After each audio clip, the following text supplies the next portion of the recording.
অনেক দিন পর লেবুর আচার বানাচ্ছি। আপনারা কে কে লেবুর আচার পছন্দ করেন অবশ্যই সাথেই থাকবেন।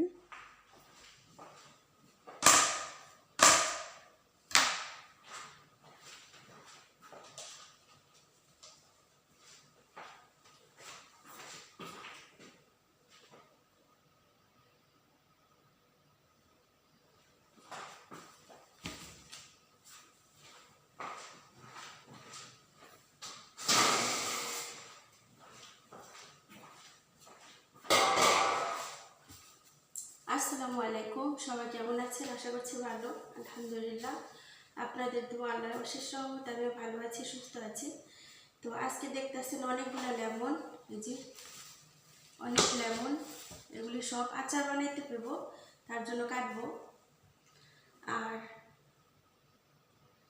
এর আগেও কিন্তু ভিডিওতে আপনাদের সাথে শেয়ার করছি আমি যে আচার এখানে কিভাবে কি করে, দেখতে পারছেন ফার্স্ট যখন আমি ইউটিউবিং করি। সাথেই থাকুন। আর এদিকে আমি লেবুগুলো কেটে নিচ্ছি। একটি একটি লেবু 4 ফালটা করতে হবে। 4 ফালটার থেকে একটু কমিয়ে যেন পুরোপুরি কাঁটাটা না পড়ে, এভাবে করে নিতে হবে। তো আজকের লেবুগুলো আপনাদের একদম দেখালাম, একদম ফ্রেশ গাছ থেকে আনা সেই লেবুগুলো। তো এই কয়দিন ইয়া করা হয় নাই, মানে কাটাও হয় নাই আর রোদ্রেও দেওয়া হয় নাই। তো প্রথমে লেবুগুলো আনছিল, আনার পর তারপর স্যার বলছিল যে লেবুগুলো এবার ভালো হয়েছে, তো এবারও সবাইকে দিয়ে দেই। আর এই লেবুর মধ্যে কিন্তু লেবু যখন গাছটা রোয় তখন একটু একটু যখন লেবু ধরতো তখন পোকা ধরতো, তারপর বেশি বড় হইতো না, একদম ছোট ছোট। আর এই যে দেখেন এখানে আমি অনেকগুলো কেটে নিলাম। তো অনেকগুলো এখন কেটে কিভাবে প্রসেসটা করি আপনারা দেখবেন ইনশাআল্লাহ। তো এই যে লেবুগুলো দেখতে পাচ্ছেন, এগুলি সব আমি লবণ দিয়ে সুন্দর করে এই মিক্স করে নিব, মিশিয়ে নিব লবণ দিয়ে। তো কথাটা শেষ করি যে ওনারা যখন অল্প অল্প হয়েছিল, যখন গাছে মানে তেমন একটা বরকত হয় নাই, তখন ওনারা যত লেবু হইতো, অনেক সবজি হইতো, অনেক ধনিয়া পাতা হইতো, আপনারা দেখছেন অনেক ভিডিওতে। তো ওগুলা সবাইকে দেওয়া হইতো, মানে ওনাদের ফ্যামিলিতে আত্মীয় স্বজন সবাইকে দেওয়া হইতো। তো আমার স্যার ম্যাডাম বললো, আমি বললাম যে এতগুলো মানুষকে দেন আপনারা, যেহেতু নিজেদের গার্ডেন আছে, এখানে তো লোকজন আছে, বিক্রি করতে পারেন। পরে ম্যাডাম বলতেছে যে প্রথম প্রথম আমাদের এখানে এই ফল হইলে আমরা নিজেরা শুধু খাই না, অল ফ্যামিলি আমরা দেই, যারা যারা আশেপাশে কাছে দূরে আছে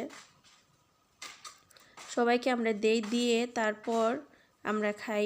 আসলে সুবহানাল্লাহ, এগুলো অনেক সুন্দর একটা নিয়ম, খুবই ভালো লাগে। আমি দেখলাম যে ওনাদের গাছের ফল ফলান্তি হইলে আগে আত্মীয় স্বজন পাড়াপড়শি সবাইকে দেয়, তারপর ওনারা করে।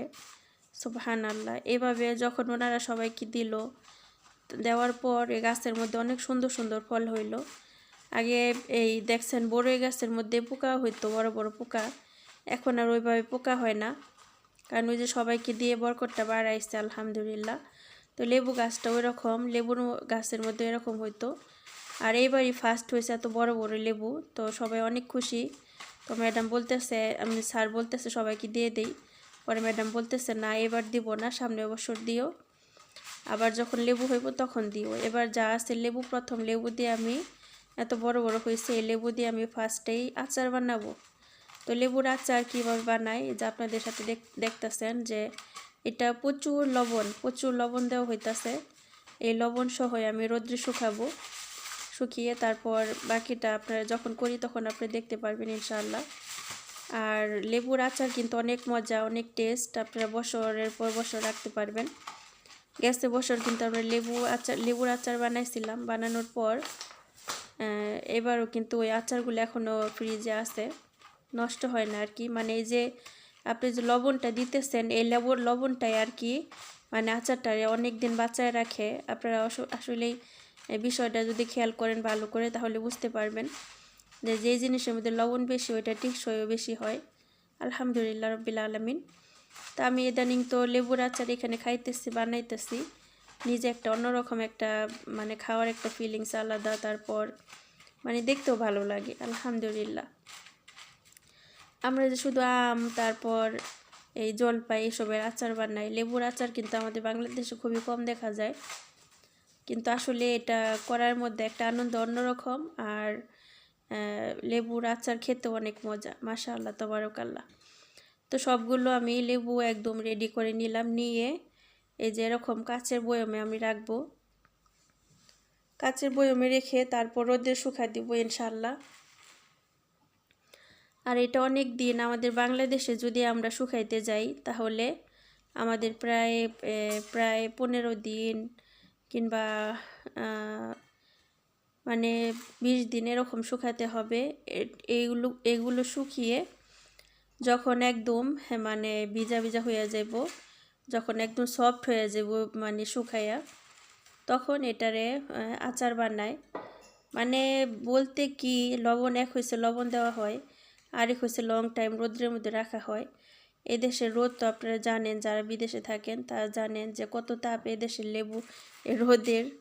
তো ওই রোদের তাপে আমরা লেবুগুলো শুকাবো, মানে এই বয়মের মধ্যে থাকবে, থাকা অবস্থায় আমরা রোদে শুকাবো। মানে খুবই একটা আনন্দ, একটা কিছু কিছু কাজ দেখবেন করতে গেলে অনেক আনন্দ হয়, অনেক ভালো লাগে। তো লেবুর আচার বানাতে গিয়ে একটি মানে একটা আনন্দও কাজ করে, তারপর আবার কিছু কিছু একটা ফিলিংস যে না আমি কিছু করতে পারলাম, কিছু শিখতে পারলাম, আলহামদুলিল্লাহ। এখন থেকে আমি দেশে গেলে অবশ্যই লেবুর আচার বানাবো, আল্লাহ যদি তৌফিক দেয় ইনশাআল্লাহ চেষ্টা করব। তো এই যে দেখেন সবগুলো বয়মে ভরে নিলাম।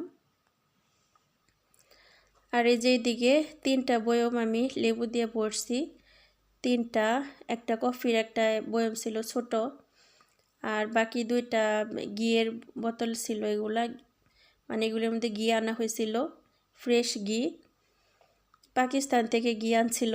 তো এগুলা তো আলহামদুলিল্লাহ রব্বিল আলামিন। এই যে দেখতেছেন এগুলো সব এখন আমি রোদ্রে শুকা দিয়ে দিব ইনশাল্লাহ, আপনারাও দেখতে পারবেন।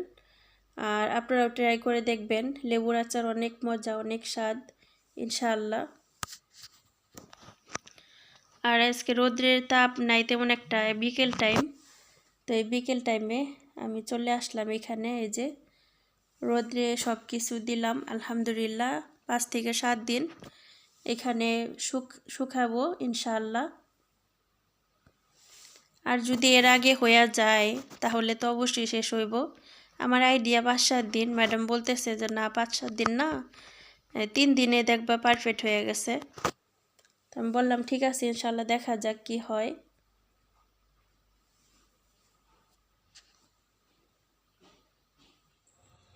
তো এই তো সব কিছু সব দিলাম, শুকাতে দিলাম। তো এখন আমি বাকি কাজগুলো করব। তো লেবুগুলো কেটে তারপর আমি রোদ্রে দিয়ে আসলাম। এখন 5 থেকে 7 দিন রোদ্রে থাকবে ইনশাআল্লাহ। তো আমি দিচ্ছি রান্নাঘরের পাশে, যেন রান্নাঘর থেকে দেখা যায় কেমন হলো না হলে। আর প্রচণ্ড রোদ, মনে হয় না যে 7 দিন রাখতে হইব, হয়তো বা 4-5 দিন রাখলে হয়ে যাবো গা, এই আর কি। আলহামদুলিল্লাহ রব্বিল আলামিন।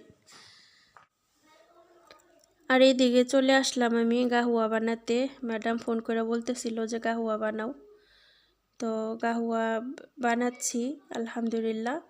এই গাহুয়াটা অন্যরকম একটা টেস্ট। এটা হচ্ছে সৌদির গাহুয়া, এর আগেও একটি অনুষ্ঠানের মধ্যে আনছিল ম্যাডাম, কিন্তু এটা ওইভাবে খাওয়া হচ্ছে না। তো ম্যাডামরে বললাম যে ম্যাডাম বাসায় মেহমান আসতেছে, তাহলে আজকে এই গাহুয়া বানাই। পরে ম্যাডাম বলতেছে ঠিক আছে, উনি ফোন করে বলছিল আরেকটা, কিন্তু আমি এটা বানালাম। তো 1 কাপের মতো আমি গাহুয়া দিয়ে দিছি, তারপর দিয়ে দিব চিনি। এটার চিনিটা একটু চিনির একটি টেস্ট হয়, মানে মিষ্টি মিষ্টি হইলে তারপর আমি নামিয়ে ফেলি। চিনিটা আগেই দিয়ে দিছি আমি।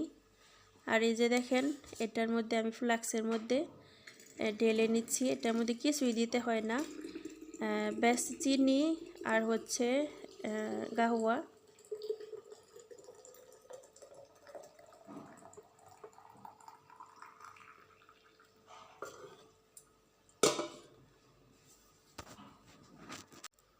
তো ওনাদের ওইদিকে গাহুয়া দিয়ে আসলাম, দিয়ে এখন আমি নিজে একটু কিছু কাজ করব, কিছু কাজ করে তারপর একটু রেস্ট নিব ইনশাআল্লাহ।